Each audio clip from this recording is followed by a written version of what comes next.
Hotep, everybody. This is Michael Imhotep, founder of the African History Network and host of the African History Network show. I'm a talk show host, researcher, lecturer, writer, and historian, and national political commentator. It is Tuesday, June 18th, 2024.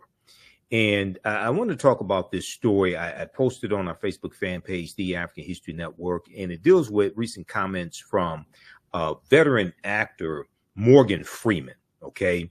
And it reiterates some comments that Morgan Freeman has made before about Black History Month. Some comments I would say are uninformed comments. This is an article from independent.co.uk. Morgan Freeman says he detests Black History Month, quote unquote, it's not right. He says, my history is American history, and he's promoting a new document. I think it's a documentary or movie he has out. But he did an interview with Variety magazine. And in this interview with Variety, in the new interview with Variety, Morgan Freeman elaborated on those feelings. He said, I detest it. He said of Black History Month, he said, quote, the mere idea of it, you are going to give me the shortest month in a year. Are you going to celebrate my history? This whole idea makes my teeth itch. It's not right, end quote. He added, my history is American history. It's the one thing in this world I am interested in, beyond making money, having a good time, and getting enough sleep, end quote. Okay. He's currently promoting The Gray House, a Civil War era historical drama he produced along with Kevin Costner. All right. So, yes, he's interested in history, and he did a series on the History Channel as well, dealing with African Americans in history. But he's grossly wrong about Black History Month, African American History Month, which was created in 1926 by Dr. Carter G. Woodson, okay, who co-founded the Association for the Study of African American Life and History, September 9th, 1915. So these comments here are similar to comments Morgan Freeman made in 2006 in an interview with Mike Wallace for 60 Minutes. If we just look at this briefly, and then what I'm going to do is on March 31st, 2024, I interviewed one of my friends and fellow historians, Professor Manu Ampim. Okay. And Professor Manu Ampim, we talked about a number of different topics. And the main topic was dealing with a history of African civilizations. But we also talked about Dr. Carter G. Woodson, in the father of Black history, and we talked about African American History Month, Black History Month, and Dr. Woodson's work dealing with African history also. Okay, so I'm going to play that interview next for you, an excerpt of that interview what we did with Dr. Carter G. Woodson. But there's a total misunderstanding of this history. First of all, Black History Month was never designed to be the only time of the year we celebrate our history. Okay. And Dr. Carter G. Woodson, when we look here at this presentation that I do for Black History Month, Woodson founded Negro History Week in 1926. He explained the reason behind the celebration in a pamphlet widely distributed months before the first celebration was to take place during the second week in February 1926. The reason why the month of February was chosen, okay, and we created Negro History Week, African American History Month. We created this. White people did not give us this, okay? The reason why the month of February was chosen is not because it's the shortest month of the year. It's not because it's the coldest month of the year. It's because the second week in February contains the birth dates of Frederick Douglass, which is February 14th. That's the assumed birth date for Frederick Douglass, because he was a former slave and he didn't know the exact date of his birth or the exact year of his birth. It was either 1817 or 1818, he thought. And also February 12th is the birth date of Abraham Lincoln. Okay, so After Frederick Douglass dies in 1895, we're going to have celebrations in the African-American community celebrating Frederick Douglass' birthday. And after Lincoln is assassinated, April 1865, we're going to have celebrations celebrating Abraham Lincoln's birthday as well, okay? Because of the Civil War is going to lead to the African slaves being freed. The Civil War was not fought to free the slaves; it was fought to bring the South back into the Union. But it's going to lead to the slaves being freed. So, because you already had these celebrations taking place in the African American community during the second week of February, Dr. Carter G. Woodson inserted his new monthly cultural or weekly, his new cultural celebration during that same period of time. It had nothing to do with it being the shortest month of the year, okay? And if you just need to have 30 days to celebrate Black History Month so you feel like a full human being or something like this, you can still celebrate March 1st and March 2nd. Okay, it's not against the law to continue to celebrate March 1st and March 2nd if you just have to have 30 days. But Dr. Woodson exclaimed that Blacks knew practically nothing about their history. Okay, African Americans knew practically nothing about their history. He ultimately believed that African Americans could benefit immensely from knowledge of their past and accomplishments of their ancestors. He added that race prejudice was the byproduct of whites' belief that Black people had not contributed anything of worth to world civilization. All right. And Dr. Woodson wrote a number of books. Miseducation of the Negro in 1933 was his most popular book, but he also wrote African Background Outlined as well. He wrote books dealing with the history of Africa also. Dr. Woodson argued that if the historical record was set straight, that if the history of Black people were studied along with the achievements of others in schools, not only would Black youth develop a sense of pride and self-worth, but racism would also be abolished. Dr. Woodson, so contrary to popular belief, Black History Month was never designed to be the only time of the year we study our history or celebrate our history, okay? Dr. Woodson said that the history of African Americans had to be taught year-round. Negro History Week was the first major achievement in popularizing Black history and was unique in that it focused on Black youth, okay? It wasn't only for African American youth, but it focused on Black youth. Woodson realized that the miseducation of Black people began in their homes, communities, and elementary schools. Dr. Woodson's vision of Negro History Week was optimistic, strategic, and long-term. Optimistic, strategic, and long-term. He wanted the modest week-long celebration to serve as a stepping stone toward the gradual introduction of Black history into the curricula of all levels of the U.S. educational system. Okay. And he said that teachers needed to diligently prepare for the celebration months in advance as well. And he said Negro History Week should be a demonstration of what has been done in the study of the Negro during the year, and at the same time as a demonstration of greater things to be accomplished. He said this was in his instruction to school teachers. Okay. He said that a subject which receives attention 1 week out of the 36 will not mean much to anyone. Read Dr.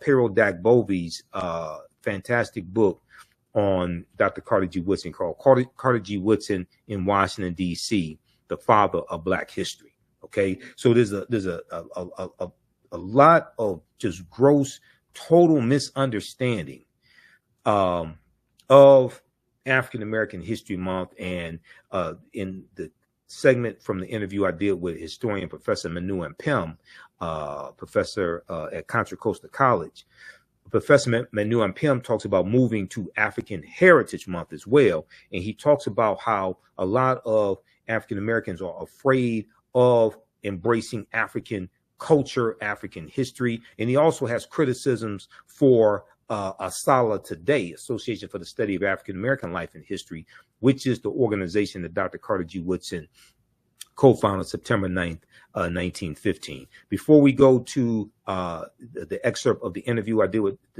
Professor Manu Ampim, I want to remind you, visit our website, AfricanHistoryNetwork.com, AfricanHistoryNetwork.com, and register for the online history classes that I teach on the weekend.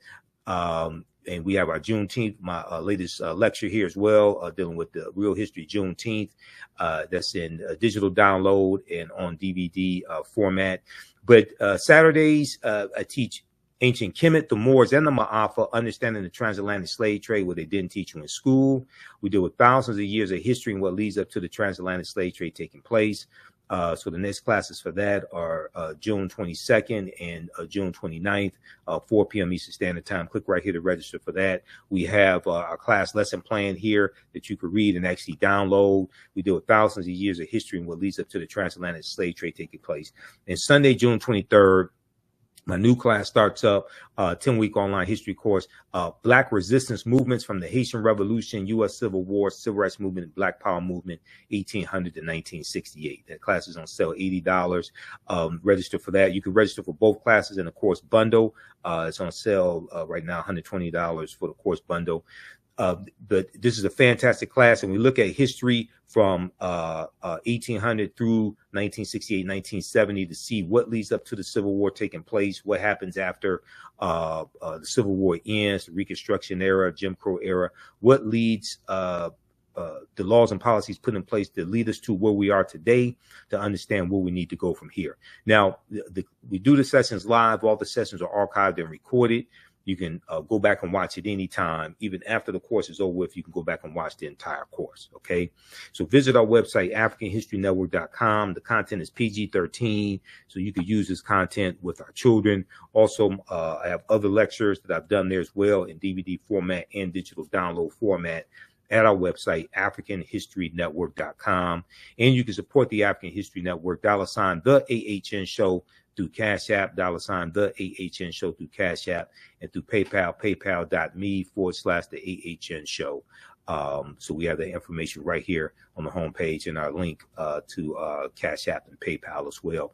And information about the African History Network show, Sundays, 9 p.m. to 11 p.m. Eastern Standard Time. Here's the interview, an excerpt of the interview I did March 31st, 2024 with historian Professor Manu Ampim. So when you talk about Dr. Carter G. Woodson in your book as well, and you in the broadcast that you did December 15th, 2023, you talked about how Dr. Carter G. Woodson is left out of the conversation dealing with African history, African culture, things of this nature. But his last two books dealt with African history. He had African history background, and then he was working on another one. But he also had a book on African folklore, African myths and folklore as well. Talk about Dr. Carter G. Woodson, who most of us know, co-founded the Association for the Study of Negro Life and History, September 9th, 1915. Created Negro History Week, second week in February 1926. Talk about his research in Africa, dealing with African history and culture. Yeah, that's one of the most important developments in the 20th century regarding African civilizations. Carter G. Woodson is very much omitted without justification from the focus and discussion on bringing African civilizations to the forefront. One of the things that Woodson did, I mean, he created his organization, the Association for the Study. At that time, it's called Negro Life and History. Now it's Association for the Study of African American Life and History. And Woodson began to do his work in the early 20th century. And when Woodson was around up until when he passed in 1950, his focus was increasingly on African civilizations. But from the time that Woodson led the charge to make the focus on history of Black people front and center, when he created the week in the second week of February 1926, Africa had always been a central component for Woodson. So and he's left out. So a couple of things that folks should know: he wrote several books on Africa.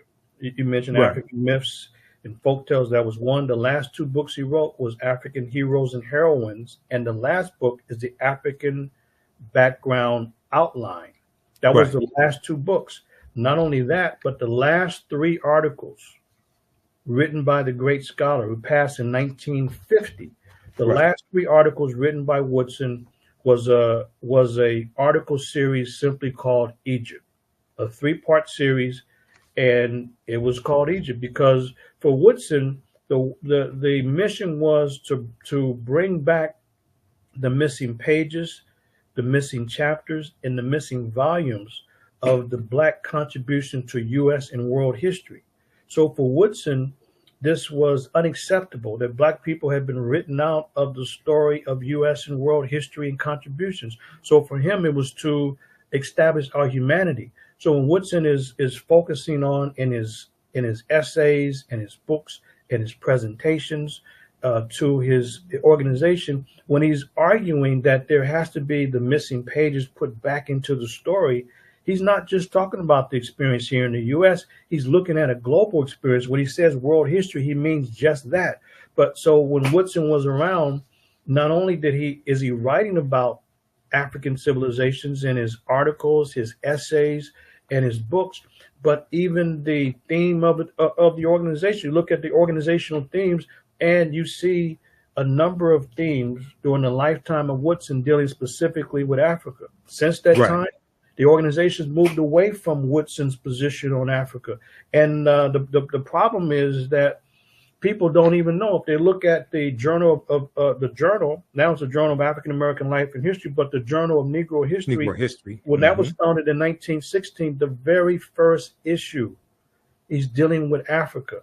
And not only that, but he has a team of writers who are focusing on Africa. So they from the very first issue of the journal, volume 1, number 1, there's several articles dealing with Africa, and they constantly did book reviews, and they're on Africa, not only from the first issue of the volume of the journal all the way through.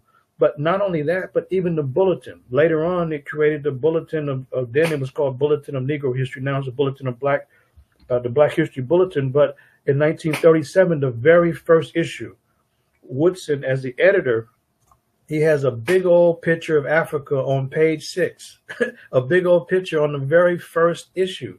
And in fact, all the way through, there is focus on Africa, and this gets left out of the scholarly discussion. And when scholars are looking at the Black history movement, they leave out Woodson and his unique focus on African civilizations. Like, for example, let me just give one example of what gets left out. So in March of 1939, the so-called Negro History Bulletin, which was designed and focused on for teachers, so that teachers can teach the students, this is what Woodson wrote. He says, sculpture reached its first, sorry, let me go to the title. The title is The Negro in Art, From Africa to America. And this is the March 1939 issue, volume 2, number 6. And this is what Woodson writes. He says, sculpture reached its first high level in ancient times under the Egyptians. The Sphinx near the pyramids of Giza, the temple at Luxor, the rock temple at Abu Simbel, and the obelisk show the greatness of Egyptian architecture and sculpture. And so he's claiming Egypt or Kemet as an African civilization, but he's writing articles all the way through. He's reviewing books like Lorenzo Turner on Africanisms in the Gullah dialect, and Woodson's reviewing the books like that because Africa was front and center for Woodson. There's not a time that Woodson was not writing articles and or books about Africa, or his organization having themes dealing specifically with Africa. What Osla has done, and you mentioned Daryl Scott, he's one of the last persons defending Woodson when Woodson said that self-publishing is self-defense. And so what the organization has done, they've left out Woodson's work on Africa, not because it's not there, because they're uncomfortable. So Professor Scott, Dr. Scott, he was arguing that how in the world could you disregard the work of Woodson when he established in 1922 the Associated Publishers. He said that Associated Publishers Inc. Yep, the publishing company. 1922. And so the thing is that Woodson said that nobody can edit and change your work if you're publishing yourself. So that's why for him, he can say whatever he wanted to say. Like you had the great book there, The Miseducation. He was able to say what he wanted to say, when he wanted to say it, and who he wanted to say it to. But what the organization did is decide to disrespect the tradition, disrespect Woodson. And now if you want to get the journal, you got to go through the University of Chicago. And Dr. Scott was one of the last battlers to say, this doesn't make sense. This is not Woodson. This is not Woodson's tradition. But guess what? Those folks are the one, and they may be listening. So what? Challenge the evidence. They're the ones uncomfortable with Africa. That's why they. I get that impression. I get that impression that many of them are uncomfortable with Africa. They're uncomfortable with Africa, and that's why they would rather give up independence against Woodson's position and give the publication to the University of Chicago. So, folks, if you want to get the journal of what's now called a Journal of African American History, or get the back issues of the Journal of Negro History, you got to go through the big mainstream institution, University of Chicago Press, and not through the Association for the Study of African American Life and History, because those professionals who have the money and resources to remain independent, but they don't have the orientation. So they disrespect Woodson and they disrespect his tradition. There's no defense to it. So kudos to the guest you had on, because Brother Dr. Scott. Daryl Scott, he's one of the last ones fighting to try to keep a respectful focus on Woodson's vision. So not only has the organization give up the independent publishing apparatus, but they've abandoned Africa. And you look at the theme. Now everything is African American. There's nothing wrong with that. But look, Brother Michael, here's how we do it in the Woodson tradition. And I have some of the themes. Go ahead, keep talking, because we got some of the themes. Because there's been a theme. There's been an annual theme for Black History Month, Negro History Week, African American History Month since 1928. Yes. Okay, and Dr. Woodson picked these themes. He died in 1950. Go ahead and then we're going to go over a few of these themes that dealt with Africa, because most African Americans don't know there's been an annual theme for Black History Month. When I do my presentations on African American History Month, I said we don't have to keep recycling the same 15 to 20 sanitized Negroes every year. We don't understand how powerful this monthly cultural celebration is and why it was actually created. Go ahead. Yeah, as a matter of fact, to that list, we'll also put 1972 on that list: African art, music, literature, and a valuable cultural experience. But look, I'm glad you have that there, because this is new information that gets omitted. So if we look at the focus of the annual themes, Africa's front and center, because when Woodson said that the goal was to put back in the missing pages of world history, what the hell do you think they was talking about? World history is talking about Africa. So that's why you have African themes. And the last African theme was really 1992, because and it was because of the great work of Van Sertima and others who challenged and exposed Columbus. And that's about it since that time. But everything's been just okay. Now here's what we do in the tradition of Woodson. Two important things I want people to know. Number one, in the current theme by Osala, and they set the national theme for those that follow them. This year is African Americans and labor.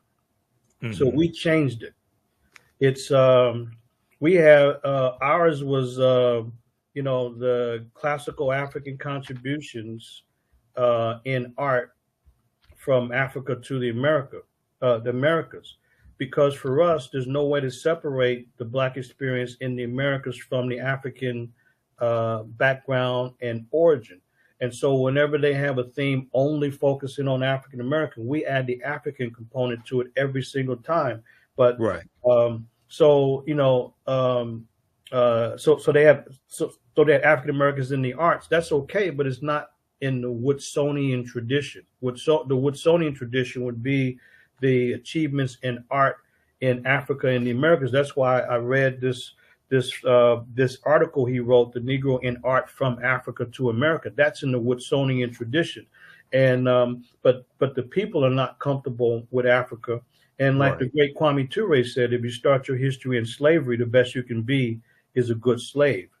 And that's what we're dealing with now. We have people that have disrespected Woodson, and they have only focused on African American because that's what they're comfortable with. So that's one issue to be aware of. The other issue is that it should be properly called. If we're following Woodson's direction and his leadership and his insight, it should be called African Heritage Month, because that's what we're focusing on, African heritage. When people say Black History Month, to them, it means to focus on issues of struggle, of how Black people overcome slavery, escape slavery, or how they got their ass kicked by the police or something like that.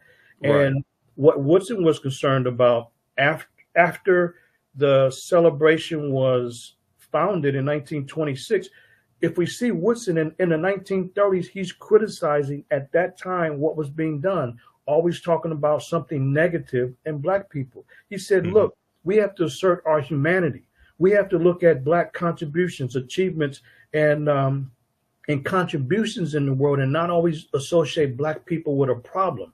This is why Woodson focused on it as a celebration, and he's embracing Africa. They had plays, they had all kind of skits, plays, all kind of things, important information about contributions, because Woodson understood that we had to assert our humanity and use at least some time of the year to focus on our unique achievements, accomplishments, and contributions in the world. And this is why he continues to embrace Africa. So as he's learning more, he's writing more about it. But what's happened is that people are more and more, they're uncomfortable with Africa. They leave out Woodson's focus on Africa. So when they say Black History Month, it means really, as some of us would say, it's a Negro version where you're only dealing with safe folks who are only, you can only talk about them if they're fighting against slavery or during the civil rights or human rights era, which are great struggles, but it's very limited in scope.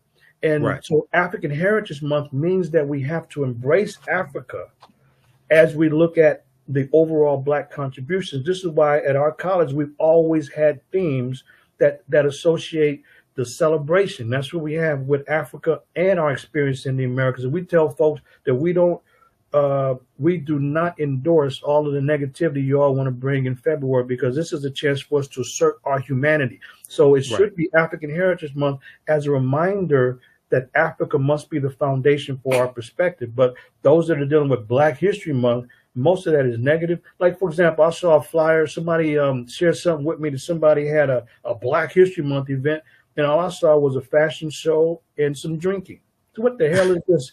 This is a Black History Month event. You know what I mean? Because it ain't got nothing to do with Africa, and it's got nothing to do with contributions to humanity. So, Brother Michael, what's important is that we reteach and re-educate even the informed community, the so-called, whatever they call it, the conscious community, to shift. Because this is the only way in which we can take back the focus created by Woodson and separate it from all this craziness, and make sure that we define it as African Heritage Month and force people to have positive events that embrace our unique contributions to humanity, which I lay out in my book. I have a whole section on these contributions in math, medicine, architecture, social organization, medicine, you name it. And these contributions must be front and center. And this is what the concern was of Woodson, as he was criticizing those folks that only focused on problems and not the contributions of Black people.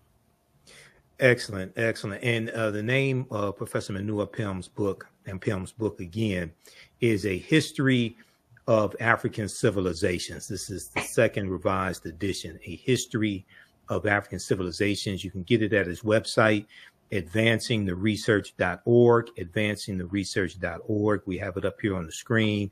We're going to put the link again here in the thread of the broadcast. Please support this brother. Order his book today. This is great reading material, great material to use with your children. I'm going to pull this back up, this slide I have, because this is a slide from my African American History Month presentations. And this is research I did years ago. If we just look at some of the themes, now there's been an annual theme since 1928. And if you go to Asala's website, asala.org, asalh.org, they have all the themes going back to 1928, annual themes. 1928, Civilization, a World Achievement. 1933, Ethiopia Meets Era in Truth. 1935, The Negro Achievements in Africa. 1936, African Background Outlined. Now, we know Dr. Woodson died in 1950, but 1960, the annual theme was Strengthening America Through Education in Negro History and African Culture. I don't understand how you deal with Negro history and African culture, but okay. This is 1960. But in 1971, African Civilization and Culture, A Worthy Historical Background. And then we know let me see, I have a Sala's website up here right now. We know in, let's see, 1992, you talked about African Roots, Experience New Worlds, Pre-Columbus to Spatial Exploration. So that was the 500-year commemoration of Columbus setting sail on his first voyage. 1987, Afro-Americans and the Constitution from colonial times to the present, etc. Go ahead and talk about that for a minute. Then I have the article that I was looking for from the New York Times that talks about Brazil and South America. Yeah, these themes, it clearly shows Woodson's consistent and well-rounded focus on Africa. And as you mentioned, he passed in 1950. So when the themes continued in 1960, 1971, 1972, it's because these are people that was still around that he was mentoring and influenced. But as time has gone on, they've separated. I'm talking about the organization from Woodson's focus on Africa, and the community and the public has fallen into this, unfortunately, of separating Woodson from Africa and separating his scholarship from Africa, because Woodson more and more was focusing on Egypt, Ethiopia. I mean, I can read so many different articles and statements that he made about Ethiopia as the forerunner of Kemet. He says that Ethiopia, which came first, it was the forerunner. And his book, Ethiopia and Kush, Abyssinia, the grandmother. Yes. Mm-hmm. He's talking about that, and he's mentioning in his book, the Negro in Our History. This is when in 1922, this is when he starts to focus on this. And the Negro in Our History, this was the definitive textbook for decades until John Hope Franklin wrote his book. But before John Hope Franklin's book, From Slavery to Freedom, Woodson's book, the Negro in Our History, was the standard text. And so every aspect of his work, including the organization, you see it through the themes. You see Woodson's influence on Africa. But Brother Michael, we would never know that today if you read and listen to these scholars today. It ain't that the evidence is hard to find. Like you say, anybody can go to Oslo's website and see the themes and see the other publications. It's not difficult, but of course, now you got to go to the University of Chicago. You can get some of these early volumes and get the articles on. So this is why it was important for me in the second revised edition. This is why it was important for me to expand the second edition and include a chapter on Woodson to blow up the myths and misinformation that is across the board. I mean, people who've read a lot, they know about the miseducation of the Negro, but there's a lot of other crucial and critical things that are not known about Woodson because we haven't read deeply enough, and scholars have carefully omitted Woodson's work on Africa. And that's why it's very important for me to get this information out. And when I've been doing presentations, people have been very surprised. Like for example, to show you Woodson's work, as he's the editor of the journal, so Journal of Negro History, Volume 1, Number 1, January 1916. Look, they have the first issue. This is what was impressive about Woodson. He wasn't writing alone. He had a team of writers that was making this contribution. So Monroe wrote a piece called The Passing Tradition and the African Civilization. This is the very first issue. And then there's Stafford, who wrote a book, The Mind of the African Negro, Africans, as reflected in this Proverbs. Then there is, and then there's a book review, another book review, Negro Culture in West Africa. Mm-hmm. So you got this in the very first volume. Woodson pulls together a pool of writers to help support his writing and scholarship in the area. So it's a body of writers focusing on Africa in the very early period, over 100 years ago. And we would never know that until we pull up those themes, which are public. You don't even have to register and become a member to see that. And then, and you got the journal, and there's the bulletin, plus there's Woodson's work. So this is why I added the chapter to the book, in order to blow up this nonsense about the misrepresentation. You talk about the miseducation of the Negro. This is miseducation all over again by his own organization, miseducating people about their own founder. And I'll challenge anybody, because documentation beats conversation. Is right there. And, absolutely. And this is a key. And you know what? This is the second time in my research that I found this. The first was when I was shocked to see that the biggest file that Dr. King kept was his file on Africa and the African liberation movements. So here you got two 20th century giants, and people around them have totally misrepresented the record because they're not comfortable. And not because these men didn't focus on Africa, it's because the propagandists have decided to omit this information. That's why it's so crucial, brother, to challenge people and make sure that we begin to call it and conceive of it and execute February as African Heritage Month, to break away from the craziness around Black History Month, where you got nothing but superficial events that have nothing to do with Woodson, and we should not want any part of that. And just to give people example, if they don't know what I'm talking about, they had an event at UC Berkeley out here a few years ago. It was some black guy. He had apparently success at getting some white nationalists out of the KKK.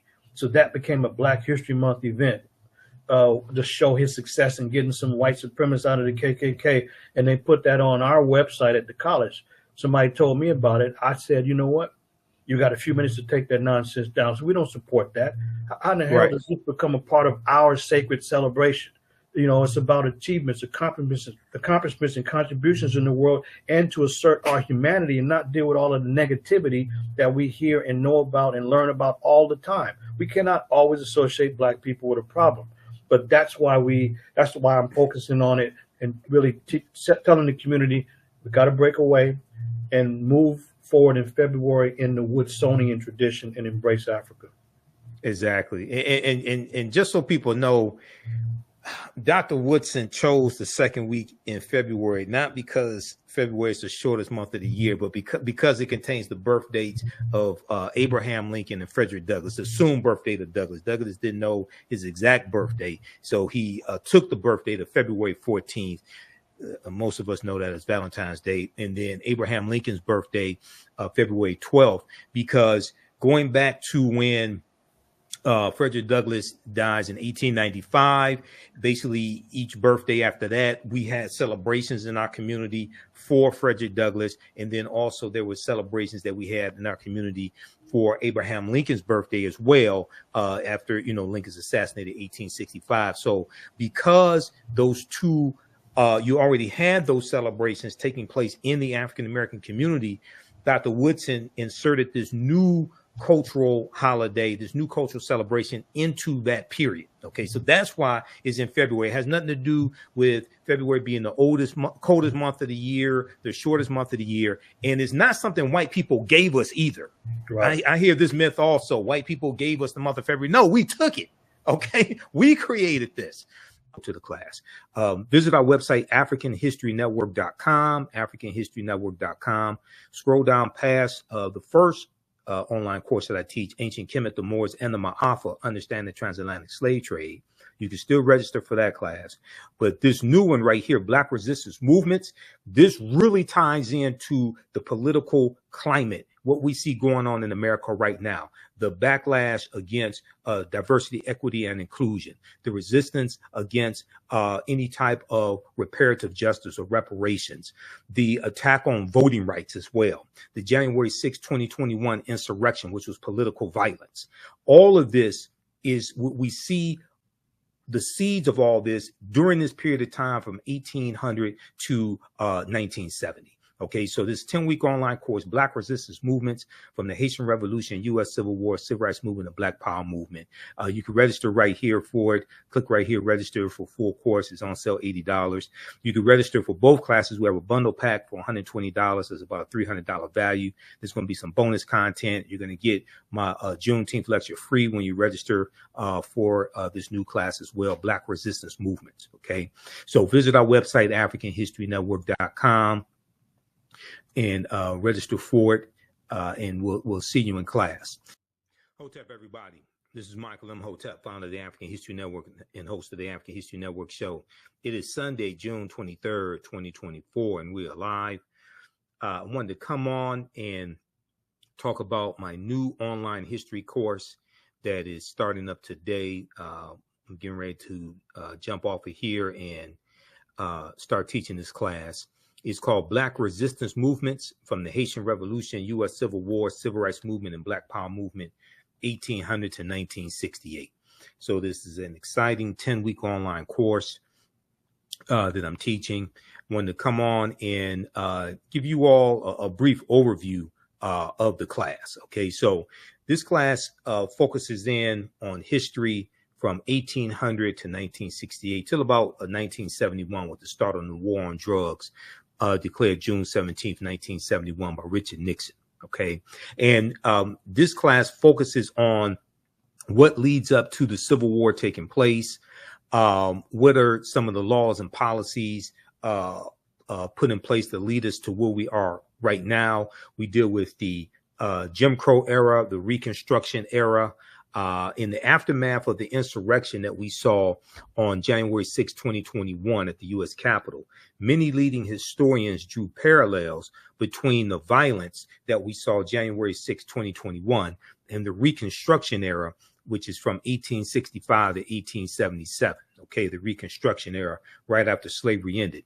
The period of political revolution directly following the American Civil War. This was the Reconstruction era, and is going to be partly because of political violence that brings about an end to the Reconstruction era. And we also know that we have the Compromise of 1877 as well, where Rutherford B. Hayes is declared president, the Republican, and he agrees to the Democrats' demands to remove the Union troops out of the South. Okay. Now, this 10-week online history course will analyze U.S. history primarily from the African-American perspective, beginning in the period 1800 to 1865. But one of the things that we're going to highlight in this class is Black resistance and how we fought back to white supremacy and racism. Okay.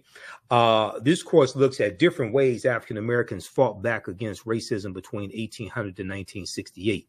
Your understanding of politics is directly related to your understanding of history. Your understanding of politics is directly related to your understanding of history. We'll analyze U.S. history primarily from the African American perspective, beginning with the Haitian Revolution, which is 1791 to 1804, and the Louisiana Purchase of 1803, because the Louisiana Purchase of 1803 and the Haitian Revolution, those two events are related. And we know that the Louisiana Purchase is going to double the size of the U.S. at the time. And the U.S. is going to get 828,000 square miles of land from France. And one of the reasons why France sold this land is because France and Napoleon and were getting their behinds kicked by the Haitians in their colony of Saint Dominique that those Africans are going to call Haiti. Okay, and then we call it Haiti. And Haiti is the Arawak word for that island nation of Haiti. Okay, this is where that comes from, Haiti. And we talked about this in my class, the class that I taught yesterday, Ancient Kemet, the Moors, and the Ma'afa, Understanding the Transatlantic Slave Trade, what they didn't teach you in work, didn't teach you in school. That Haiti is an indigenous Arawak word, which means mountainous land, mountainous land. So we're going to deal with this history, and then you could trace that history of the island of Hispaniola, or what Christopher Columbus called La Isla Española, the Spanish island, and the word is anglicized to Hispaniola.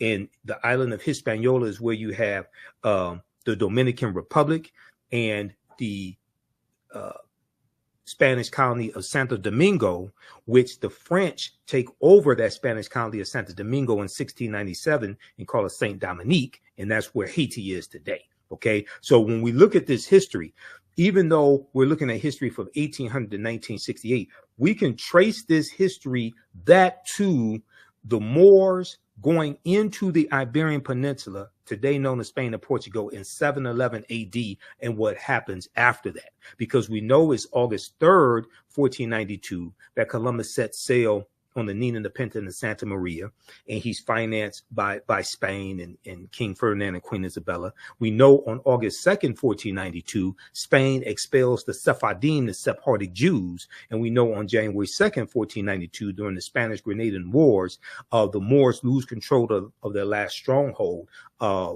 in Spain, which was Grenada. Okay, so we see a chronology of all of this history.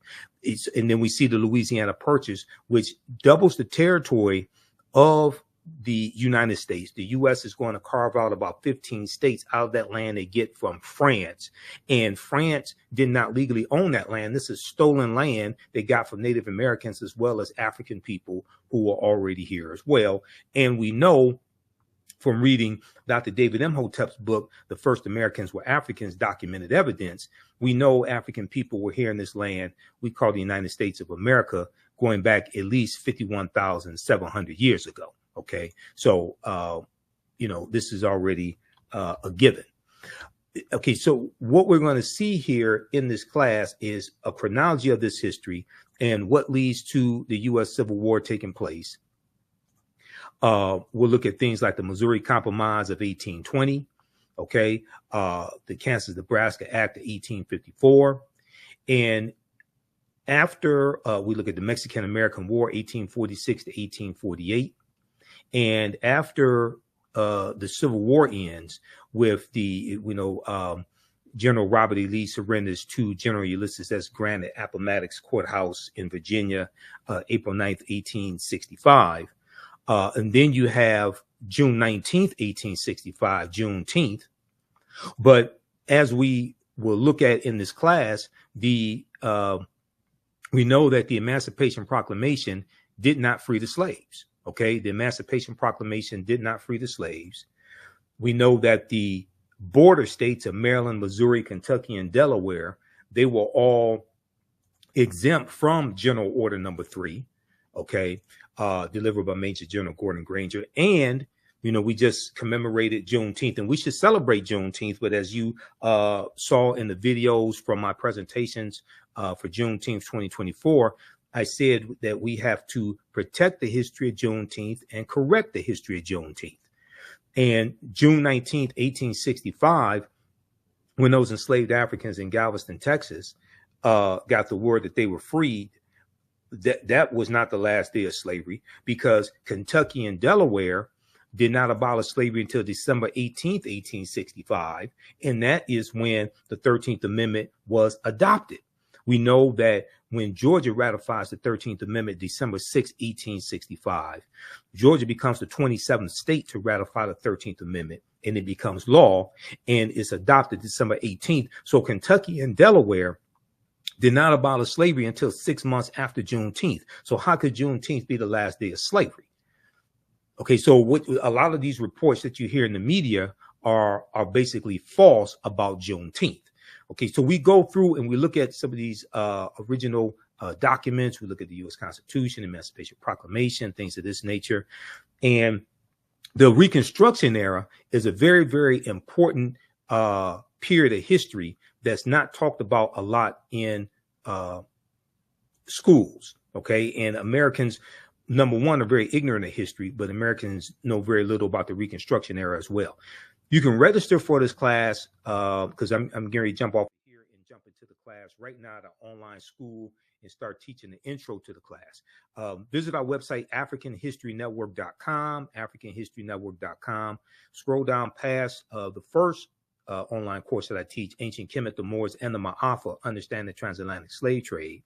You can still register for that class. But this new one right here, Black Resistance Movements, this really ties into the political climate, what we see going on in America right now, the backlash against diversity, equity, and inclusion, the resistance against any type of reparative justice or reparations, the attack on voting rights as well, the January 6, 2021 insurrection, which was political violence. All of this is what we see.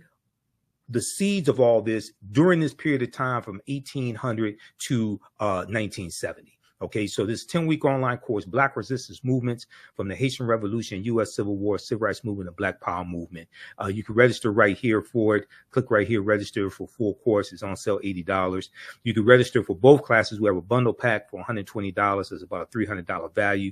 There's going to be some bonus content. You're going to get my Juneteenth lecture free when you register for this new class as well, Black Resistance Movements. Okay, so visit our website, AfricanHistoryNetwork.com.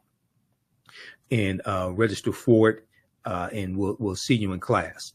I want to go back to this PowerPoint presentation. These are some of the actual slides from the class. There are 80 to 100 articles that we look at in this course, and there are numerous slides that I put together for this class as well. There's 2 binders full of articles that I teach, because it's really close to about 100 articles that we look at here. So we go through, we look at the 13th Amendment. Now, contrary to popular belief, people think the 13th Amendment has an exception clause because it says, except as punishment for a crime whereof the party shall have been duly convicted, shall exist within the United States or any place subject to their jurisdiction. So people are under this misconception, oh, well, this is why you have mass incarceration, because of the 13th Amendment. No, that's false, okay? What is the 13th Amendment? What law is the 13th Amendment based upon? The 13th Amendment is based upon what's known as the Northwest Ordinance of 1787. The Northwest Ordinance of 1787 dealt with the Northwest Territory. It dealt with Michigan, Ohio, Indiana, Illinois, Wisconsin, and Minnesota. The Northwest Territory is one of the main reasons why the Northwest Ordinance, I should say, the Northwest Ordinance of 1787 is one of the main reasons why places like Michigan, where I live, had very low levels of slavery, because the Northwest Ordinance basically abolishes slavery in the Northwest Territory. And when I did my presentation for the Detroit Reparations Task Force on March 2nd, 2024, some of you all have seen the video of that lecture because I've been rebroadcasting it on my social media platforms. I talk about the Northwest Ordinance there, officially titled An Ordinance for the Government of the Territory of the United States, Northwest of the River Ohio. The Northwest Ordinance was adopted on July 13, 1787 by the Confederation Congress. Okay, this is the same Congress. This is who drafts the U.S. Constitution. Okay, in 1787 at the Philadelphia Convention, the Confederation Congress, the one house legislature operating under the Articles of the Confederation. So the Northwest Ordinance chartered a government for the Northwest Territory, provided a method for admitting new states to the Union from the territory, and listed a Bill of Rights guaranteed in the territory. And one of the things that it did was basically forbade slavery. A Bill of Rights protecting religious freedom, the right to a writ of habeas corpus, that means having your day in court before, being convicted, the benefit of a trial by jury, and other individual rights. In addition, the accordance encouraged education and forbade slavery. So this is why, like in 1832, Michigan had in 1830, the U.S. Census showed Michigan only had 32 slaves. In 1773, we know Detroit had 73 slaves. Okay, but after that, in 1787, you're going to see a drastic decline in the number of slaves that the Michigan Territory has, and then Michigan becomes a state in the Union in 1837, and it gets admitted to the Union as a free state. So this is why I said that the people that, even though slavery did exist in Michigan, there was very low levels of it. And also many of the numbers that you see talking about the number of slaves in Michigan, that also included Native American slaves. And at one point, Native American slaves outnumbered African slaves 3-1.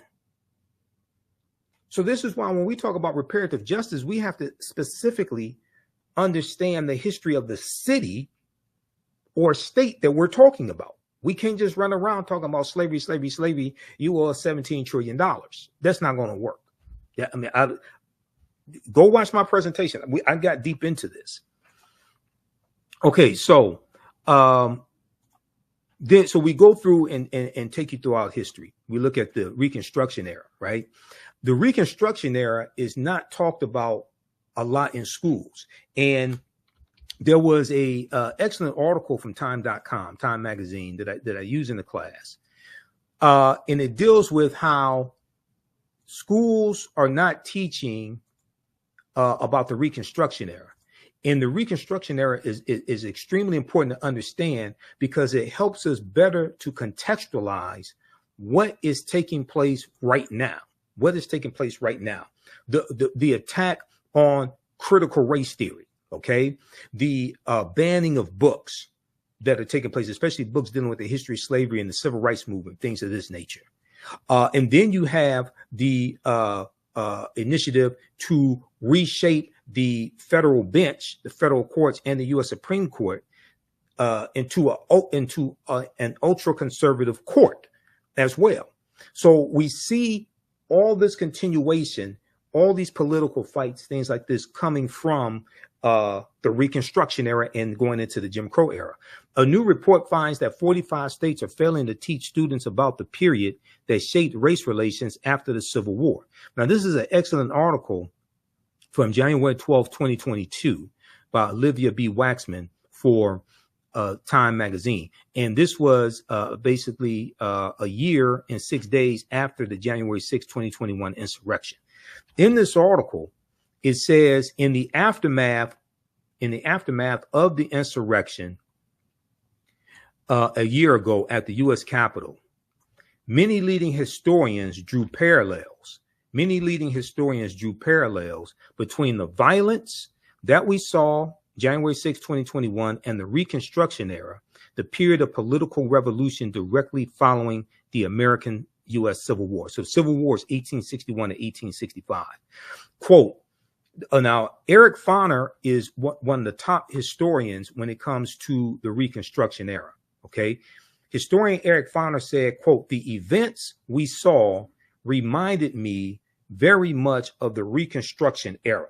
Okay. The events we saw reminded me very much of the Reconstruction era and the overthrow of Reconstruction, which was often accompanied or accomplished, I should say, by violent assaults on elected officials. So whether we have like the Clinton, Mississippi riot of 1875, where President Ulysses S. Grant refused to intervene. He implemented his non-intervention policy, but he intervened in 1871 using the Ku Klux Klan Act of 1871, and he cracked down on Ku Klux Klan activity in South Carolina. He declared martial law in 9 counties in South Carolina, and this is after Congress passed the third of the enforcement acts, and this one is section 241 of U.S. Code, is known as the Ku Klux Klan Act of 1871. Okay, now Eric Foner is the author of the book Reconstruction, America's Unfinished Revolution, 1863 to 1877. He said this in an interview with the New Yorker magazine published a week after the January 6, 2021 insurrection. Now, scholars say studying the aftermath of the U.S. Civil War can help put into context many of the most seminal events in the U.S. in recent years, from the brutal murder of George Floyd, May 25th, 2020, okay, in Minneapolis, Minnesota, by Derek Chauvin, to the voter suppression laws enacted after African-American voters played a big role in helping Joe Biden and Kamala Harris be elected president and vice president in 2020. But despite the timeliness of the era in today's climate, many students in American schools will not get a full education on Reconstruction until they get to college. But majority of them are not going to go to college. The Reconstruction era, understanding this is why when I talk about Juneteenth, I say we can't deal with just one day in history. Juneteenth leads you to the Reconstruction era, 1865 to 1877. It leads you to the Civil Rights Act of 1866, which allows African Americans to enter into legal contracts and negotiate wages. And it's the Civil Rights Act of 1866 that's being used against us now in these anti-diversity, equity, and inclusion lawsuits that white conservative Ed Bloom is filing. He filed it against the Fearless Fund, the African American women who give out grants to businesses of women of color. And Ed Bloom is saying that they're discriminating against white business owners. It played a part also when we deal with the affirmative action being overturned in college admissions. That was Ed Bloom, conservative activist Ed Bloom, who filed that lawsuit once again. So one of these Reconstruction laws and the 1866 Civil Rights Act, that was the foundation of the 14th Amendment of 1868. Now you have these white supremacists using these laws against us that were created for us. And this is why we have to understand this history and understand, and your understanding of politics is directly related to your understanding of history. Okay. And this is why I say we have to practice political self-defense. Understanding how these laws and policies impact African Americans, impact our economic condition, how to weaponize our vote, how to fight back against these people, take them out of power, vote them out of office, and understanding how to protect gains that have already been made. If you don't understand history, you don't understand the gains that have been made. The attack on voting rights, Senate Bill 201, okay, coming out of Georgia. That's very similar to the attack on voting rights, African-American voting rights that we saw at the Mississippi State Constitution, the Mississippi State Convention in 1890, okay, shortly after Reconstruction ends. And they're rewriting the Mississippi State Constitution to oppose poll taxes and literacy tests, to suppress, it was specifically designed to suppress the African-American vote. There's an excellent article from the Washington Post called "The Mississippi Plan to Keep Blacks from Voting in 1890. Quote, "We came here to exclude the Negro," end quote. Now, that quote, "We came here to exclude the Negro," is a direct quote from Solomon Saladin Calhoun, who was the white county judge who presided over the Mississippi State Convention. And he said, "Let's tell the truth. If it bursts the bottom of the universe, we came here to exclude the Negro. Nothing short of this will answer." Because African Americans were the majority of the population in Mississippi, and we were the majority of the voters. Okay. So they're trying to take back power. They imposed, the delegates eventually adopted a literacy test and a poll tax geared to suppress the black vote in a state with a black majority. The Mississippi Plan became the model throughout the South, part of a raft of racially oppressive Jim Crow laws that ended Reconstruction. What you're going to see is other states adopt similar laws. South Carolina, 1895, Louisiana, 1898, Alabama, 1901. You're going to see Georgia, Oklahoma. It's the same thing that happened after Senate Bill 201 passed. Okay. Out of Georgia, other states, especially many of these former Confederate states, they started passing similar bills. Okay. And what are they doing? They're cracking down on mail-in ballots, okay?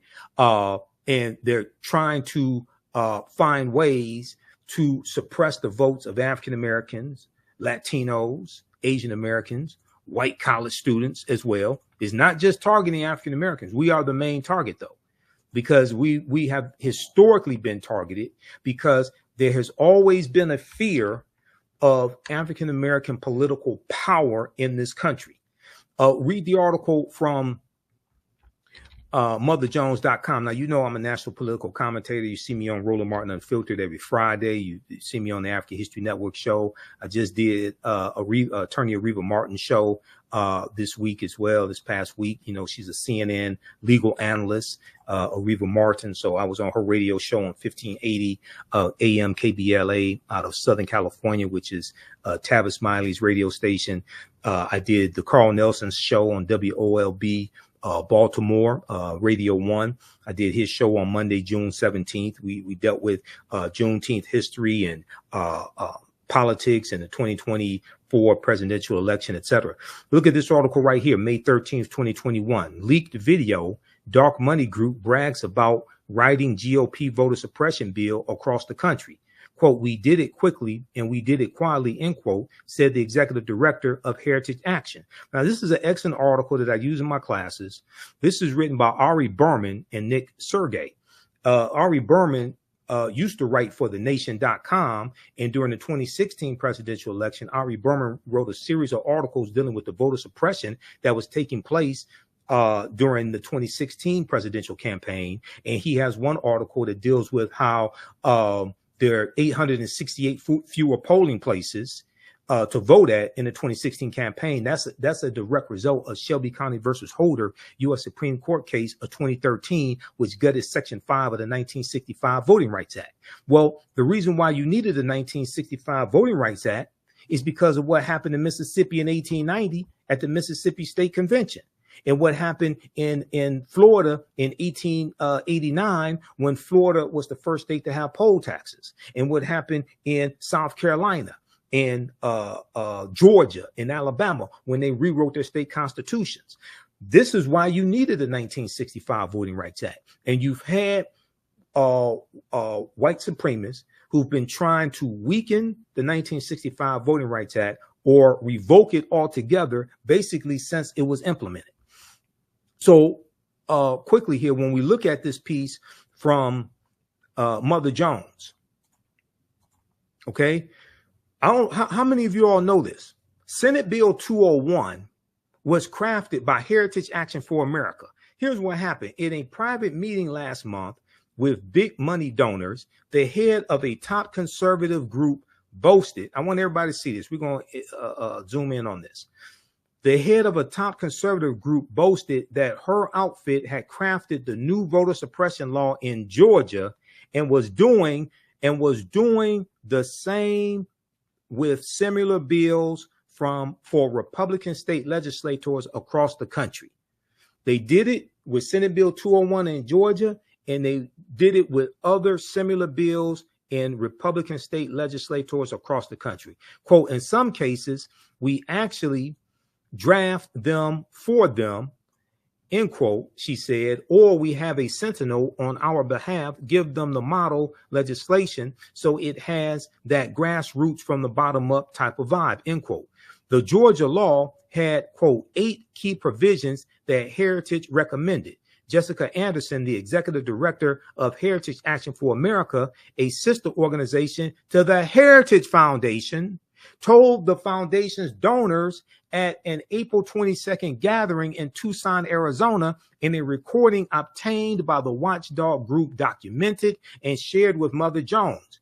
Those included policies severely restricting mail ballot drop boxes, preventing election officials from sending absentee ballot request forms to voters, making it easier for partisan workers to monitor the polls, preventing the collection of mail ballots, and restricting the ability of counties to accept donations from nonprofit groups seeking to aid in election administration. Okay, now this law was signed into law by Georgia Governor Brian Kemp, and when he signed it, he was in a room with all white men. And he's sitting down at the desk, and above him is a painting of a slave plantation. Go research this when they did this, okay? But check this out. It gets deeper. Do you know who the Heritage Foundation is? The Heritage Foundation is an ultra right-wing conservative think tank, And they're the ones who engineered Project 2025, the Heritage Foundation. Have you heard about Project 2025? All of this stuff, all the history and politics is connected. This is what we deal with in this class. This is why I had to create this class, because the first course that I teach, Ancient Kemet, the Moors, and the Ma'afa, Understanding the Transatlantic Slave Trade. So we deal with history going back thousands of years, and deal with what leads up to the transatlantic slave trade. And we deal with the transatlantic slave trade, like globally, and then deal with it here in the US. And, you know, we leave off like in the early 1800s. But I realized that crucial period of time from 1800 to 1970 or so, we really have to focus in to understand what happened during that period of time, because that puts us on a direct trajectory to where we are today, especially the collapse of Reconstruction and then going into the Jim Crow era. We look at the Lily White movement in 1928, which was the effort of Republicans to push African Americans out of the Republican Party, going back to 1928, when Republicans appealed to Southern segregationist Democrats in 5 former Confederate states to get them to vote for Herbert Hoover, who was the 1928 Republican candidate for president, and Herbert Hoover won. We know Herbert Hoover mishandled the Great Depression and loses to Franklin Roosevelt in the 1932 presidential election. Okay, so we get to see a chronology of all this history. But Project 2025, and you know, I talked about it when I was on Carl Nelson's show. We talked about it on. We've been talking about it on Roland Martin Unfiltered as well. But if you take a look at this, this is a 900 plus plan dealing with ultra right-wing policies that conservatives want to get put in place. And you have about 100 of these right-wing organizations that are signed on to Project 2025. I'm pulling up here an article. Okay, now there's numerous articles on this. Here's one from USA Today. If you haven't heard about Project 2025, you got to go research this. What is Project 2025? The Presidential Transition Project Explained. Now, this is from June 10th, 2024 from USA Today. This deals with giving more power to the president. This deals with getting rid of the Department of Education. This deals with the nationwide ban on abortion. This deals with weaponizing the Department of Justice as well. I mean, this stuff is deep. This deals with politicizing federal employees and getting rid of thousands of federal employees and implementing a loyalty pledge as well to be a federal employee. What is Project 2025? The Presidential Transition Project Explained. This is from the USA Today. The detailed plan to dismantle and reconstruct the government laid out by conservative groups known as the 2025 Presidential Transition Project has critics up in arms over its apocalyptic and authoritarian nature.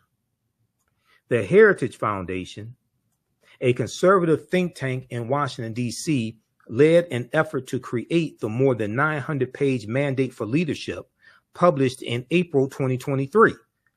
So this is the type of planning these people are doing. Reimagining the executive branch, and presented a plan to overhaul several government agencies, including the FBI, for the country's next conservative president to follow. Now, the Heritage Foundation did something similar in 1980 with their Mandate for Leadership. And and that was a book in 1980 that contained 2,000 policies they wanted the Reagan administration to adopt. The Reagan administration adopted 60% of those policies in the first administration of Ronald Reagan. And these were a lot of anti-African American policies. These policies calling for smaller government, attacking poverty programs, all different types of negative things like this.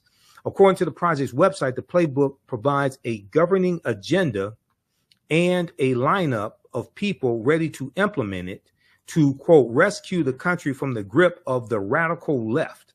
Rescue the country from the grip of the radical left. It includes a domestic and foreign policy agenda, a list of personnel, training, and a 180-day playbook.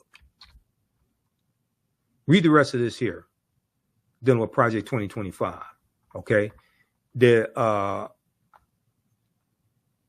numerous articles on this, and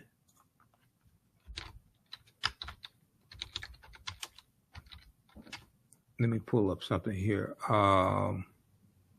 This is one from, let's see.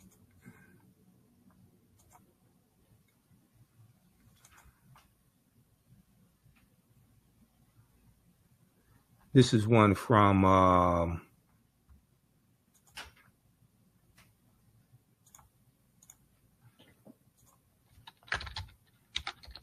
on, I'm not gonna pull up that one. That's a video.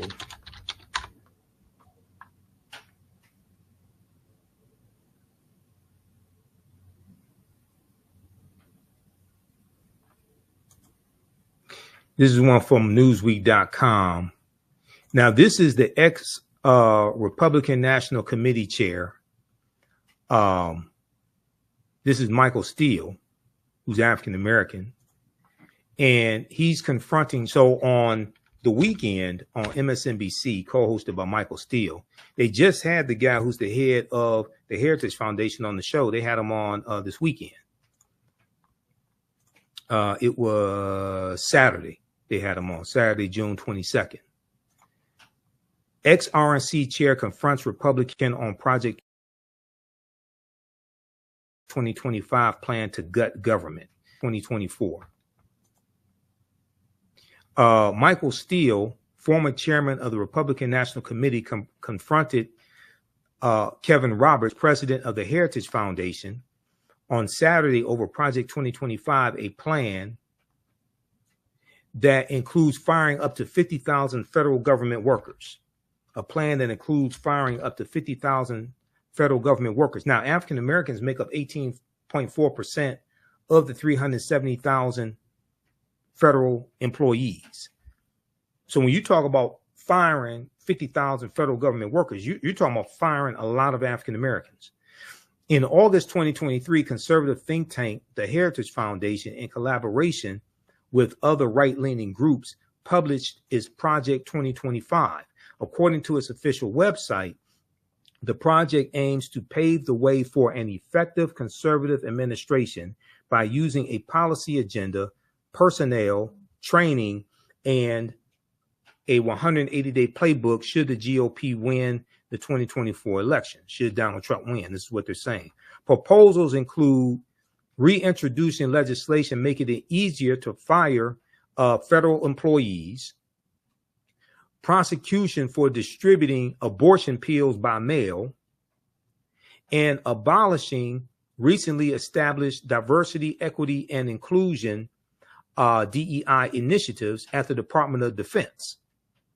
However, one of the most significant proposals is a plan to reintroduce Schedule F, a Trump-era executive order rescinded by President Joe Biden. Okay, research Schedule F. The Schedule F employees, rescinded by President Joe Biden, that would see tens of thousands of federal workers reclassified, making them easier to fire. Once again, African Americans are 18.4% of federal employees. While the Trump campaign has previously said that outside groups do not speak for the former president, Project 2025's 1,000-page proposal was drafted with input from a long list of former Trump administration officials who are poised to fill top ranks of a potential new administration, according to the Associated Press. Newsweek has reached out to Trump's campaign via email for comment. Now, during Saturday's MSNBC's The Weekend, former RNC chair Michael Steele, who is African-American and the co-host of the program, he discussed the specific proposal of replacing federal workers, asking Kevin Roberts, a Republican, and the head of the Heritage Foundation about who will be replacing them, Quote, talk to us about what that looks like if Heritage is calling for removing 50,000 federal employees. Who are you replacing them with, and where do they come from? I suspect a lot of those people you are talking about have been in the federal service for a long time and served not just Republican administrations, but also Democratic administrations, Michael Steele said. Kevin Roberts mentioned political contributions as he claimed federal workers contribute to the Democratic Party. See, what they want to do is they want to go through and weed out federal employees, and they only want federal employees who will be loyal to Donald Trump. And that's not how federal employees work. Federal employees are not loyal to a president. They are employees that serve the country. They stay there for 20, 30, 40 years. They serve many presidents. They're not there to serve a president. What I mean is they serve under many presidents. They're not there to serve a president. They're there to serve the country, but they work under many presidential administrations. They're not there to be loyal to one person. That's not how this works. Quote, they have, and 95% of them who give political contributions give them to the Democratic Party. Kevin Roberts said, the head of the Heritage Foundation, they can donate to whoever they want to. You can be a federal employee and make political donations. You have a right to do that. However, Michael Steele interjected and asked, quote, so you're going to fire someone because they wrote a check to a Democratic candidate? Kevin Roberts continued by doubling down on the efforts to replace civil servants, calling them unelected bureaucrats. Quote, now we're going to fire someone. He said, no, quote, no, we're going to fire someone, and the number needs to be more than 50,000 people, considering there are more than 2 million federal employees because of over the last century, the radical left has seen the administration state as the fourth branch of government. They're unelected bureaucrats, but ultimately we have to devolve power from the imperial city of Washington back to the people. You listen to this guy. This guy sounds crazy as hell. Go to MSNBC.com. Go to The Weekend. Watch the interview that they did. That the TV, not the pop artist, The Weekend, not him. The political show on MSNBC, The Weekend. Okay, well, Michael Steele and Simone and Menendez. Okay, go watch that. They interviewed Kevin Roberts Saturday, June 22nd, 2024. This dude sounds like a Trump bobblehead, full of conspiracy theories. And he's the head of the Heritage Foundation. This is the organization that created Project 2025. Not only that, the 226 federal judges that Donald Trump got confirmed, and the 3 Supreme Court judges, those judges came from lists submitted to him from the Heritage Foundation and the Federalist Society. Go research that.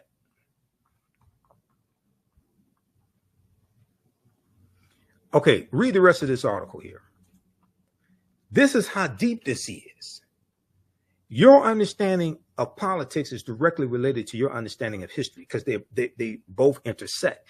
And when we study history from 1800 through 1970, and we're going to end in 1971 with Richard Nixon declaring his war on drugs after he ran for president in 1968 and won in 1968, and he won on the platform of law and order, which basically means lock up black people, protect white people.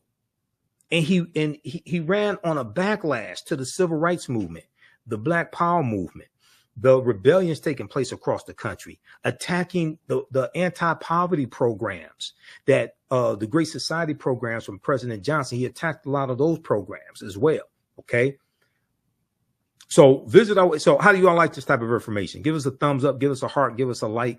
This is a very, very timely class, and this helps you to better understand what's taking place in the country right now, dealing with politics, news events, people reclaiming the Confederacy. We just did a story on Roland Martin Unfiltered where 2 schools in Virginia just voted to rename the schools after Confederate heroes, because they changed the names of the schools in 2020 when you had a racial reckoning taking place in this country because of the killing of George Floyd. Now you see a recalibration. Now you see people trying to go back to the way it was because they want to hold on to white supremacy. You have a lot of people that want to hold on to the Confederacy. We're going to deal with the Confederacy in the class, but nations don't name schools and don't have monuments honoring traitors to that nation. The Confederacy, these were traitors who committed treason based upon Article 3, Section 3 of the U.S. Constitution. The U.S. Constitution defines treason, and they committed treason based upon Article 3, Section 3 of the U.S. Constitution. Now, a minute ago, I talked about the Ku Klux Klan Act of 1871. Okay, it was actually passed in 1871, right? How many people know that Traitor-in-Chief Donald Trump is being criminally prosecuted right now by special counsel Jack Smith using Section 241 of the U.S. Criminal Code? And Section 241 is the Ku Klux Klan Act of 1871. It's actually 1871, not 1870. How many people know this? Read this article here, okay? And once again, this is an example of how we see history and politics coming together, and how historical events shape policy and laws, and then laws shape historical events. This all happened during the Reconstruction era, 1865 to 1877. Read this article from the Washington Post. Trump is charged under civil rights law used to prosecute KKK violence. Trump is charged under civil rights law used to prosecute KKK violence. The provision was originally adopted in 1870 and was intended to protect the newly codified rights of black citizens after the Civil War. Well, it was the U.S. Department of Justice that was actually prosecuting these Klansmen. And the U.S. Department of Justice was created in 1870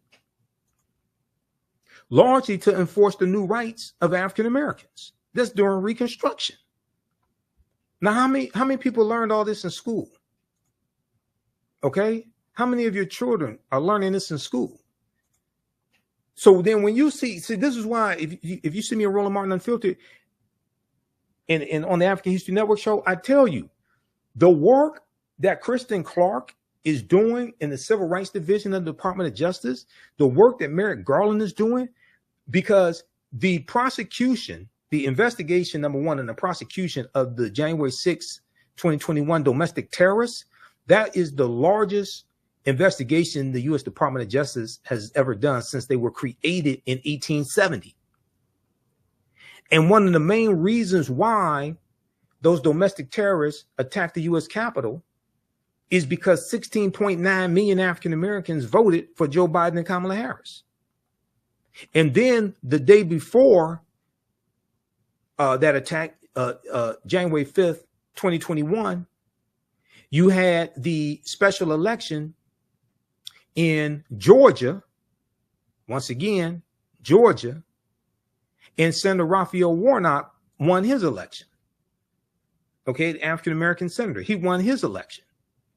And John Ossoff, the Jewish candidate, Democrat, he won his election, which gave Democrats a slim majority in the Senate.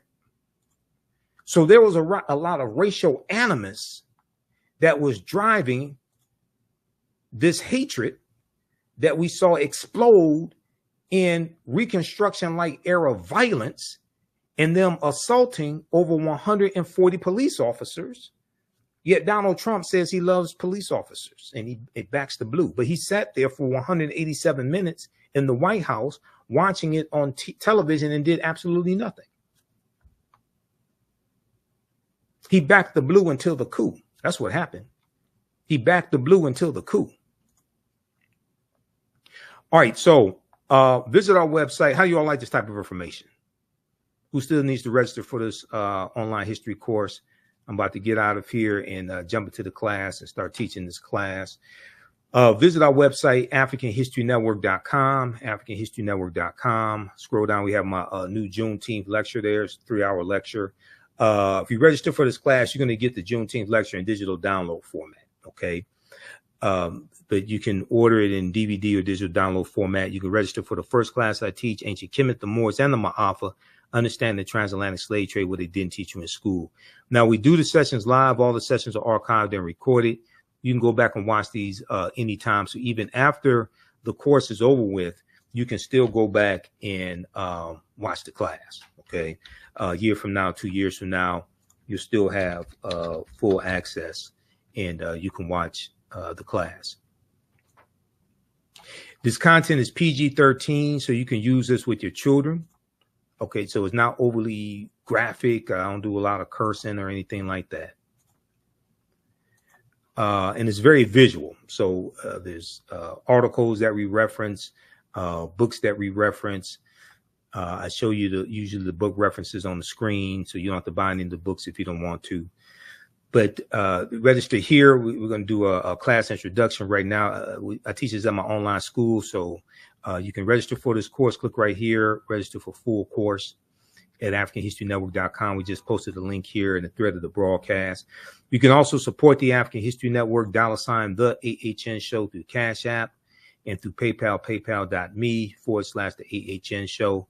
It helps us keep doing the research, stay on the air, keep broadcasting, pay some of the bills. This is our official Cash App account, $ the AHN show, SHOW. When you go to it, it'll say Michael. There's some like 5 or 6 fake African History Network Cash App accounts out there that I have identified, like these right here. Oh, and you can click on a Cash App link right here. Here's our QR code. Okay. And then here's our link for PayPal as well. This helps us keep doing the research, stay on the air, keep broadcasting, pay some of the bills, finance our Sunday night show, the African History Network show. I usually do that Sundays, 9 p.m. to 11 p.m. Eastern Standard Time on our social media platforms as well. All right, we have to get out of here. Hopefully you learned a lot today. You can email me through the website if you have any questions, AfricanHistoryNetwork.com. We'll see you in class. Remember, right now is correct wrong behavior. What you do for yourself, what you do to yourself, and what you allow other people to do to you and get away with is based upon what you think about yourself. What you think about yourself is based upon what you have been taught about yourself. What you've been taught about yourself is based upon everything you've read, heard, and seen about yourself. So when you control the radius of a man or woman's thoughts, you can control the circumference of his or her actions, because the mind can't do or teach what it doesn't know. And your understanding of politics is directly related to your understanding of history. Okay, so we'll see you in class. Listen to the African History Network show. And Wakanda, right now is correct wrong behavior. It's not over till we win. Wakanda forever.